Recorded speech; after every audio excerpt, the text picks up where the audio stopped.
You men have received my instructions. Protect yourselves at all times. Touch gloves now, men. You're boxing at the bell. God bless you both. That's what's on the line right here, the WBC Bantamweight World Championship. The third title defense for Junto Nakatani and the first attempt for the young David Cuellar. Christina Poncher and Michaela Mayer here with you, the Ariake Arena in Tokyo, Japan. Junto Nakatani, the southpaw, in the green trunks with white trim, Cuellar in the white trunks with gold trim. You can already see they have a similar height, but the way that they stand, the way that Nakatani stands with his arms far out, he really uses his height and his reach in a lot different way than Cuellar does. Cuellar is listed at 5'8.5", so a half an inch taller than Nakatani, but Nakatani does have the reach advantage. And in fact, talking to Rudy Hernandez, he confirmed that this is, as a professional, the tallest opponent that Nakatani has faced, which are two very tall guys at 118 pounds, Michaela. Yeah, extremely tall for that weight.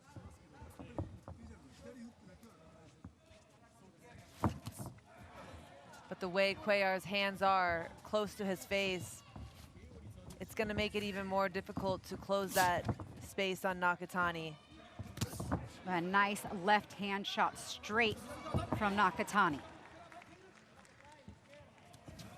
Both fighters just pawing with their lead jabs.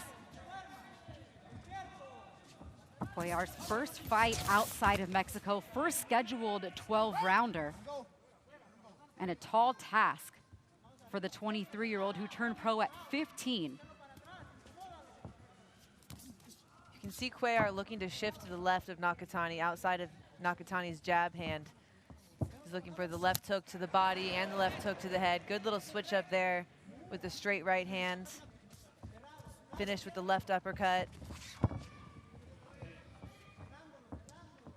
A minute left to go here in round one.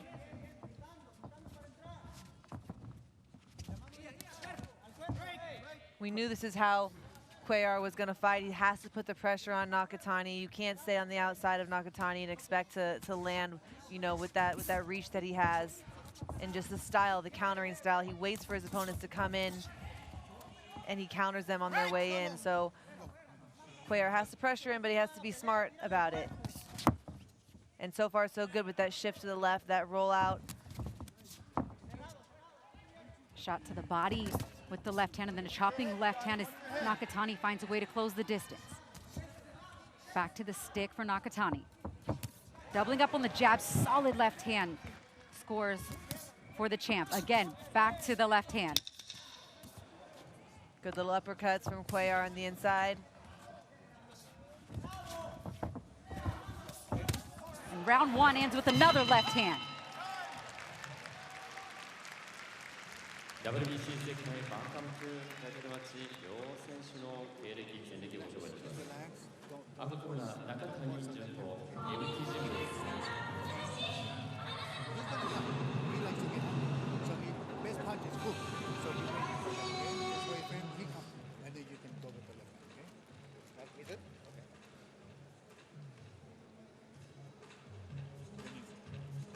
You hear the voice of Rudy Hernandez there in the corner of Junto Nakatani. Has been with him his entire career. Knew he was special from day one. And all they've done is win, the two of them together, through 3 weight classes, a 3-division world champion. And a lot of it is due to that beautiful left hand that Nakatani possesses. And that was a good left uppercut attempt from Cuellar as well, is what I was talking about. He shifted his head over to the left. He came up with that left uppercut, but perfect counter from Nakatani, met him with the straight left hand. And a straight left hand will always beat an uppercut. Round 2 of this scheduled 12-rounder. Rudy Hernandez saying that, you know, this is a very difficult fight. He's like, I do believe that we're going to see the best version of Cuellar tonight. That's what we've prepared for. We first want to neutralize him and then beat him. How do you think he best neutralizes Cuellar? Michaela? Oh, so to neutralize Cuellar, I think by keeping that perfect space, you know, they have, being a male fighter, you have a little bit more time to sort of feel out your opponent. They don't have to rush into anything. He's keeping that perfect space, kind of seeing what Cuellar is doing, maybe getting the feel for it. You know, he's seeing how he's shifting to the left, trying to drop those uppercuts. He's seeing how to line up those shots, that straight left hand down the middle that's landing so perfectly, and then just slowly pick it up as these shots start to land and as he starts to get Cuellar's rhythm. Nice little short check hook on the inside there from Cuellar with his lead left hand, and Nakatani again lands that straight left shot.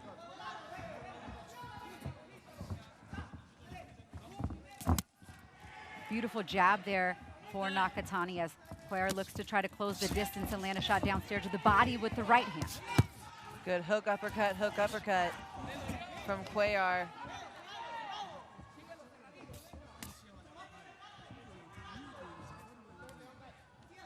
You know, that hook is a key on a southpaw.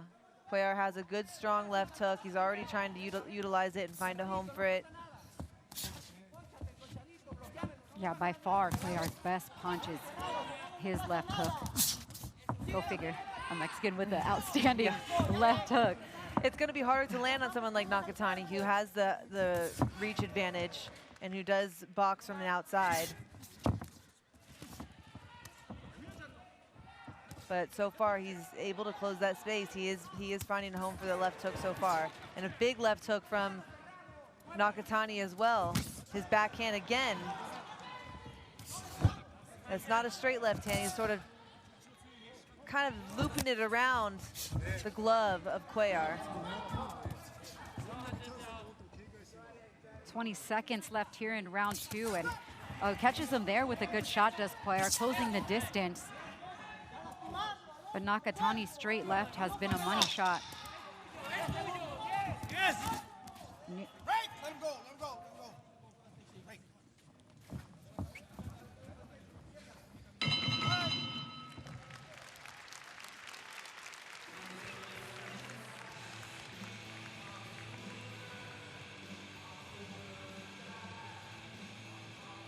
Really good right hook, followed up by the straight left hand from Nakatani.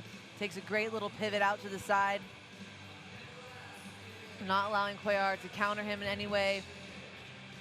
Stiff jab, then you have that looping left hook over around the right glove of Cuellar. Like I mentioned, it wasn't a straight shot. It goes around the glove. He telegraphed punches, so easy to see him coming. So beat him to the punch. And if you go more straight, better than right. Go straight better.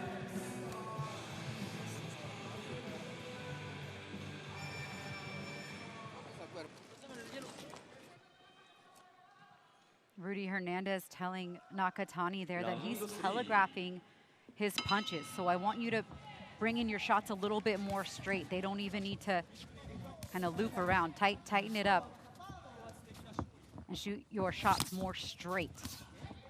As we get into round three, Christina Poncher and Michaela Mayer here with you. The WBC Bantamweight World title on the line. What adjustments need to be made, Michaela, from the Cuellar side? You see Cuellar trying to mix up the hooks and the uppercuts, which I think is a good strategy. But Nakatani is just so good at keeping that space, and he's so long and tall. You're a tall fighter for your weight class as you moved up. Did you like fighting opponents that were taller than you? Or did you prefer the shorter fighter? What was... So they both have their pros and their cons. The shorter fighter, you really want to have good spacing. Someone like Nakatani is going to do good against short fighters because he's so good at keeping that space, and the fighters can't get underneath him. If a shorter fighter gets underneath you, that's when they're able to close the space, and they kind of you're vulnerable to getting hit. But with a longer fighter, now they're open for a lot of overhand headshots, right? I like fighting taller fighters because if they're so straight up, they're right there and they're vulnerable for everything. Their body's fully exposed and their head is in the air. So they're really available for a lot of different shots. And Junto Nakatani is a type of fighter that has a lot of different punches in his arsenal. He's able to get knockouts in various ways. We've seen that throughout his career, down to the body with the left hook, uppercut. He does have the full arsenal. I don't think that we've had a chance to see everything that Cuellar, has to offer. He did have a solid performance in his last fight that earned him this opportunity. He's gonna have to step it up a notch here against Nakatani. Find the right distance that he wants to fight at, because right now Nakatani's keeping him right at that mid-range with that beautiful jab. Yeah, and he's having some success, but nothing's landing 100% clean on Nakatani. He's got to follow up with more than just 2 shots. He's got to pick up the combinations and be able to step forward just like that with 4 or 5 punches at a time. And then once he gets Nakatani up against the ropes, that's not when you stop and pull back. You got to continue. And there goes body attack. Nakatani's got him hurt, and he's got him down in round 3. 3, 4, 6, 7, 8. Okay? Keep your hands up. And Cuellar sees the canvas for the first time as a pro, and he nearly gets knocked out there. 3, 4. I don't know if he's gonna get up here, Michaela. That was a beautiful left hook from Nakatani. And he doesn't. It's over. Junto Nakatani, 30-0 as a pro, gets it done. He smelled blood, and he went for it. He smelled blood, and he didn't hesitate at all. He jumped right back on Cuellar and followed up with that beautiful jab, looping left hook that came from his backhand. It didn't go right down the pipe. It came looping around and caught Cuellar right on the chin. Wow. Junto Nakatani's nickname is Big Bang, and he went in there and banged to the body and got it done. I mean, that was the first time Cuellar had ever been down as a professional, and Junto Nakatani is the kind of fighter, and he showed us that in the past, that when he smells blood, he will go for the kill. And that's why I say he's must-see TV each and every time that he fights. Yeah, the second that he had Cuellar vulnerable, you saw his shots become 10 times more powerful and impactful. It's almost like he was just touching throughout the fight until he smelt the blood, and then he really dropped the power behind his shots. And even though the crowd is pretty quiet there, I mean, that was an impressive performance from Junto Nakatani. Let's make it official. At the end of round number 3, our referee in charge, Michael Griffin, reaches the count of 10 at the time of 3 minutes 4 seconds of round number 3. He is the winner by way of knockout, and still the undefeated WBC Bantamweight Champion of the World, Junto Big Bang Nakatani. And still, WBC Bantamweight World Champion Junto Nakatani gets the knockout in round 3. I mean, there is some exciting